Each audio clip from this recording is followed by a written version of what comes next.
Patria para todos, que no haya para ninguno.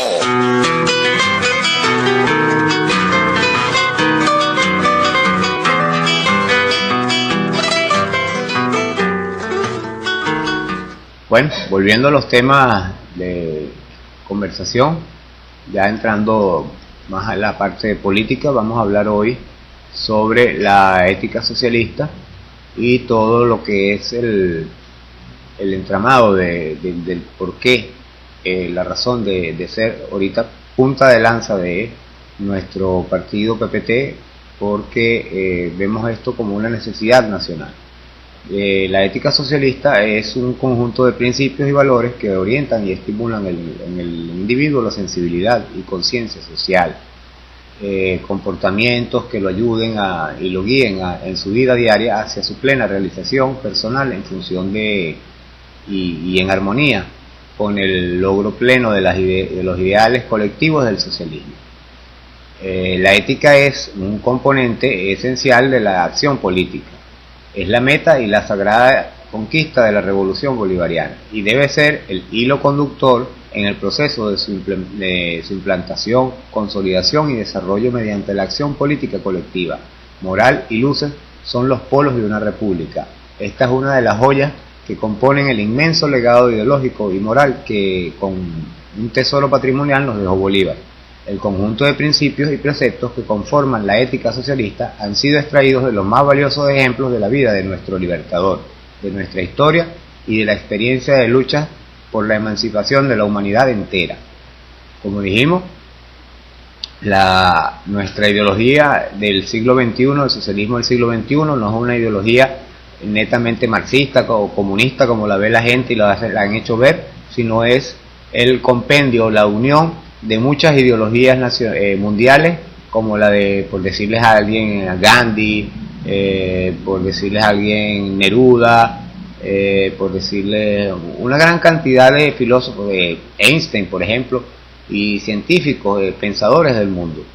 Y los asumimos con honor y compromiso con la obra colectiva y los más nobles objetivos del ser humano, como la reafirmación de su dignidad y libertad, la búsqueda de la verdad, la bondad y la belleza, el desarrollo pleno de su potencial creador en función de la felicidad, la justicia y la solidaridad entre iguales. Esencia de la finalidad socialista hacia el comunismo. Vean que el comunismo es una especie de utopía, pero realizable en algún momento.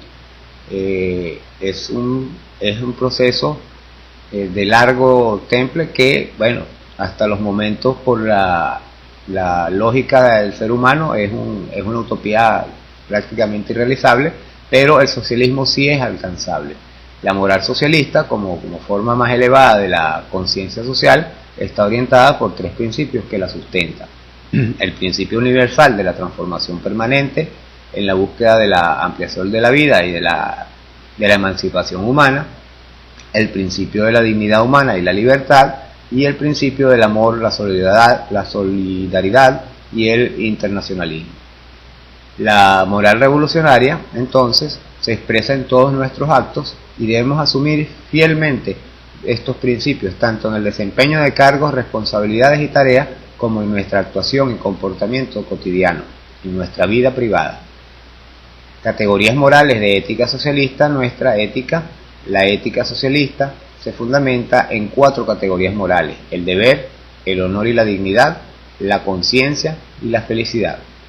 El código de ética socialista contempla varios puntos, como por ejemplo la verdad, la dignidad y el honor, la actitud ejemplar, la fidelidad al compromiso, la valentía y la fortaleza, la actitud proactiva, positiva y constructiva, el perfeccionamiento personal, la crítica y la autocrítica, la lealtad a los principios y las leyes revolucionarias, la organización del pueblo, contra la burocracia, contra la apatía, rectificar a tiempo frente a la debilidad moral, la amistad verdadera, los bienes colectivos, la integridad, la modestia, la austeridad,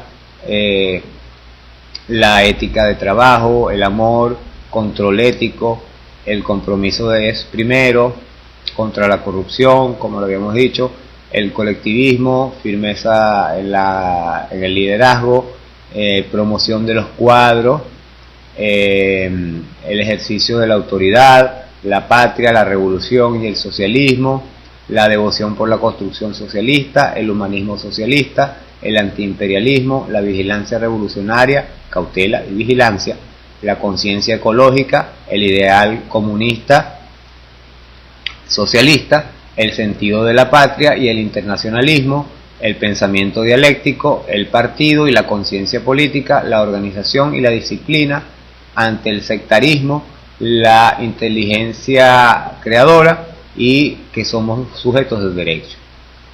En su axiología, en filosofía, que es la teoría de los valores, especialmente de los éticos, los religiosos o los estéticos, la axiología estudia la posibilidad de captación de valores como la verdad, la belleza, la bondad o el bien.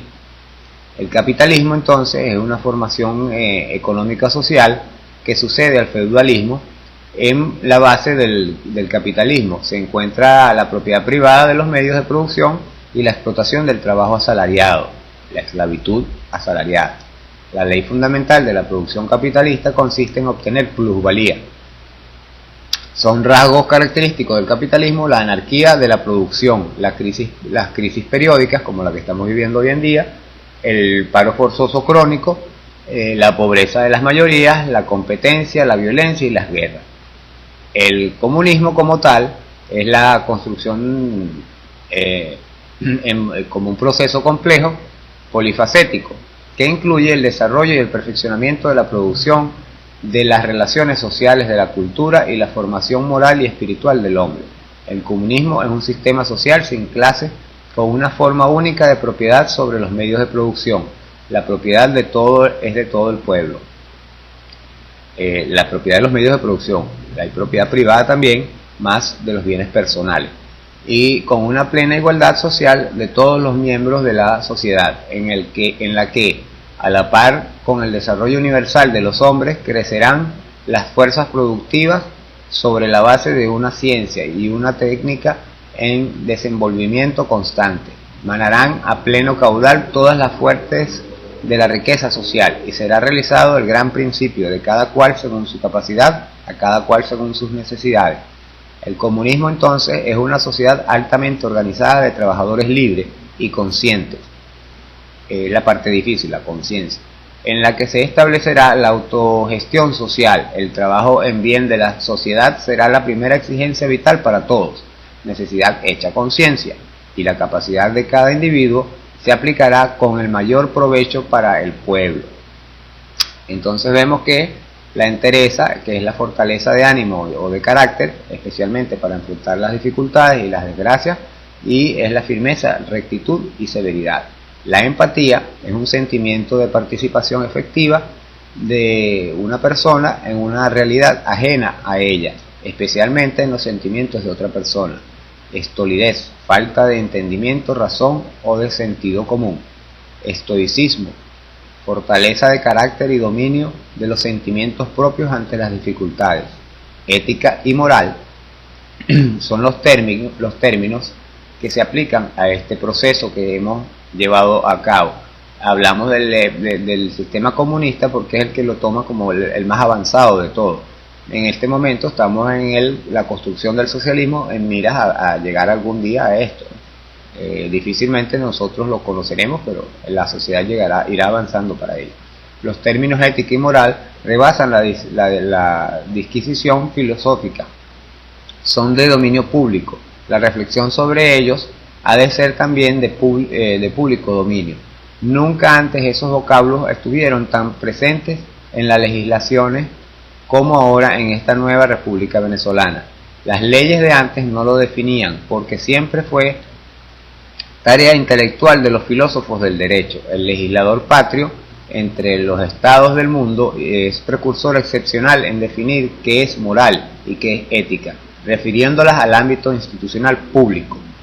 En efecto, la ley orgánica del poder ciudadano las define relacionándolas con el trabajo de los servicios públicos. La ética socialista, colectivo Gramsci, pensamiento y acción 55, todos los rangos en su artículo 6, que reza: Se entenderá por ética pública el sometimiento de la actividad que desarrollan los servidores a los principios de la honestidad, equidad, decoro, lealtad, vocación de servicio, disciplina, eficacia, responsabilidad, transparencia y pulcritud, y por moral administrativa, la obligación que tienen los funcionarios, empleados y obreros de los organismos públicos de actuar dando preeminencia a los intereses del Estado, por encima de los intereses de naturaleza particular o de grupúsculos o grupos pequeños, dirigidos a la satisfacción de las necesidades colectivas. El legislador de la República Bolivariana de Venezuela, en razón de su orientación general, consideró tan importante definir los principios moral, administrativa y ética pública, aún a riesgo de equivocarse, que no quiso dejarlo al ámbito interpretativo de los filósofos del derecho que no vibran con el pueblo. El riesgo de equivocación se verifica en la inclusión de no administradores en la definición de moral administrativa, pues es sabio que los obreros, incluidos en la definición, no son administradores. Además, estas definiciones legales establecen una diferenciación sutil al denominar ética al sometimiento a unos principios y moral a la obligación de privilegiar lo público sobre lo privado, que es también cuestión de principios. Entonces vemos que la ecología política es la de los seres humanos, es la ciencia de la relación triangular entre los seres humanos, la actividad humana organizada y el medio ambiente de esta actividad. El medio ambiente es simultáneamente el producto y la condición de dicha actividad. Lo es, por lo tanto, de la sobrevivencia de la especie humana. La ética socialista, colectivo Gramsci, pensamiento y acción. Estos son un libro el cual recomendamos para su estudio. Fuerzas productivas. Las fuerzas productivas son el conjunto de los medios de producción y las personas que lo movilizan, con el objetivo de producir bienes materiales. A pesar de toda la importancia de los medios de producción y especialmente de su parte más activa, los instrumentos de producción, maquinarias, equipos, aparatos, el papel decisivo en el desarrollo de la producción pertenece al hombre. La primera fuerza productiva de toda la humanidad es el obrero, el trabajador, señaló Lenin. La laxitud es la cualidad de laxo, falto de cuerpo, referido a la actitud moral, relajación excesiva, falta de rigor, falta de serenidad y firmeza, excesiva licencia moral. El materialismo histórico implica la teoría marxista de la historia. Es la aplicación de los principios generales del materialismo dialéctico al estudio del desarrollo de la historia humana. La sociedad humana y los fenómenos y procesos sociales específicos se estudian en distintas ciencias especiales, cada una de las cuales investiga unos u otros aspectos de la vida social, unos u otros tipos de relaciones y fenómenos sociales, como los económicos, políticos o ideológicos. Son objeto de materialismo histórico ya no unos u otros aspectos de la vida de la sociedad, sino las leyes y fuerzas motrices generales de su funcionamiento y desarrollo, la vida social en su integridad, los nexos internos y la contradicción ético-socialista colectivo, Gramsci y Acción 57, la página. De todos los aspectos y relaciones ante todas las relaciones del ser social y en la conciencia social, a diferencia de las ciencias sociales especiales, el materialismo histórico estudia, en primer lugar y principalmente, las leyes más generales del desarrollo de la sociedad, las leyes del surgimiento, la existencia y el desarrollo de distintas formaciones socioeconómicas y sus fuerzas motrices. Entonces vemos que los medios de producción son todos los objetos materiales que intervienen en el proceso de trabajo, maquinarias, herramientas, útiles de trabajo, materias primas, suministro de energía, locales, etc. La personalidad del ser humano, con sus cualidades socialmente condicionadas e individualmente expresadas, intelectuales, emocionales y volitivas, la esencia del ser humano es el resultado del conjunto de las relaciones sociales, como estábamos diciendo. El ser humano se forma, el ser humano no nace como tal. De ello se desprende que la personalidad no puede ser portadora de propiedades innatas y en última instancia está históricamente determinada por el régimen vigente en la sociedad. La sociedad basada en la propiedad privada sobre los medios de producción ahoga y mutila el desarrollo de la personalidad. Superando el capitalismo y consolidado el socialismo, se abre el camino hacia el desarrollo universal de la personalidad, la creación de la base material y técnica del comunismo o del socialismo, el desarrollo de las relaciones sociales comunistas y el cumplimiento de la revolución cultural sirven de base para formar la nueva personalidad humana, en la que se combinan armónicamente la riqueza espiritual, la fuerza moral y el perfeccionamiento profesional y físico. La personalidad entonces es un conjunto conectado de rasgos y particularidades internas del hombre a través de los cuales se refrescan todos los influjos exteriores. Las multilaterales necesidades individuales y sociales del ser humano constituyen la fuente de la actividad de la personalidad. Lo subjetivo de la personalidad, vivencias, conciencia, necesidades, es inseparable de las relaciones objetivas que se van estableciendo entre los individuos y la realidad circundante. El nivel de desarrollo de la personalidad depende del punto en que sean históricamente progresistas tales relaciones. Entonces vemos que la plusvalía es el resultado de la explotación de la clase obrera por los capitales.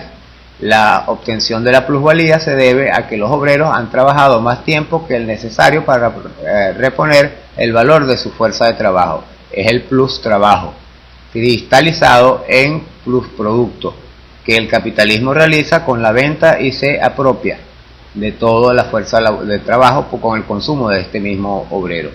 La producción de plusvalía, la fabricación de ganancia, es la ley fundamental del sistema de producción capitalista. Entonces, las relaciones sociales de producción se establecen entre los propietarios de los medios de producción y los productores directos en un proceso de producción determinado, relación que depende del tipo de relación de propiedad, posesión, disposición o usufructo que ellos establezcan con los medios de producción. El socialismo, por su parte, es el régimen social que surge como resultado de la superación y o supresión del modo capitalista de producción mediante la ética socialista. Está basado en la propiedad social sobre los medios de producción. La propiedad social determina la inexistencia de la explotación del hombre, las clases y o grupos de explotadores, y que las relaciones entre los trabajadores sean de colaboración amistosa y de ayuda mutua. En el socialismo desaparece toda opresión, discriminación y exclusión social y toda desigualdad nacional. Desaparecen la oposición ciudad-campo y la oposición trabajo intelectual, trabajo físico, pese a que todavía se conserva una diferencia esencial. En la sociedad socialista desaparecen progresivamente las clases como grupos antagónicos y solo existen sectores sociales amigos que colaboran entre sí. Los trabajadores del campo, los obreros, los intelectuales, los soldados de la Fuerza Armada Nacional, los trabajadores de servicios, los profesionales y técnicos, etc. Las diferencias entre esos grupos se van borrando gradualmente.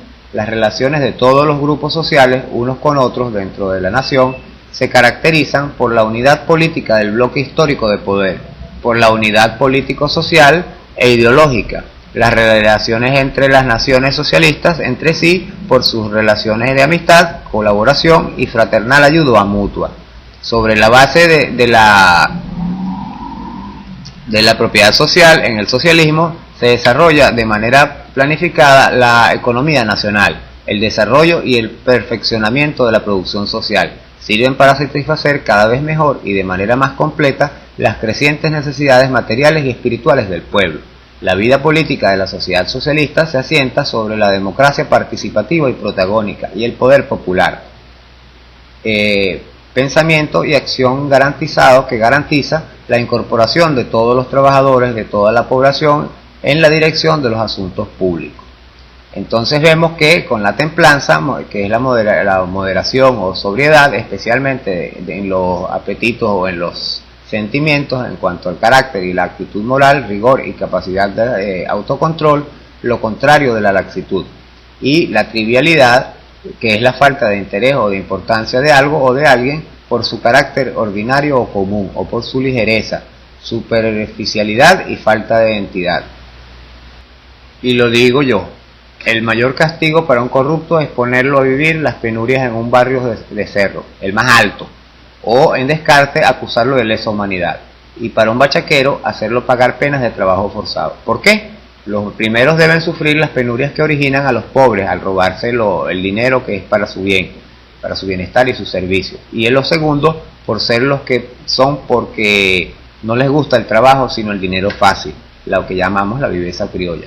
Bueno, más adelante continuaremos hablando de este tema de la ética socialista, después de haber estado más o menos conceptualizando algunas cosas. En el próximo sketch vamos a hablar de la más profundidad sobre lo que es el socialismo realmente.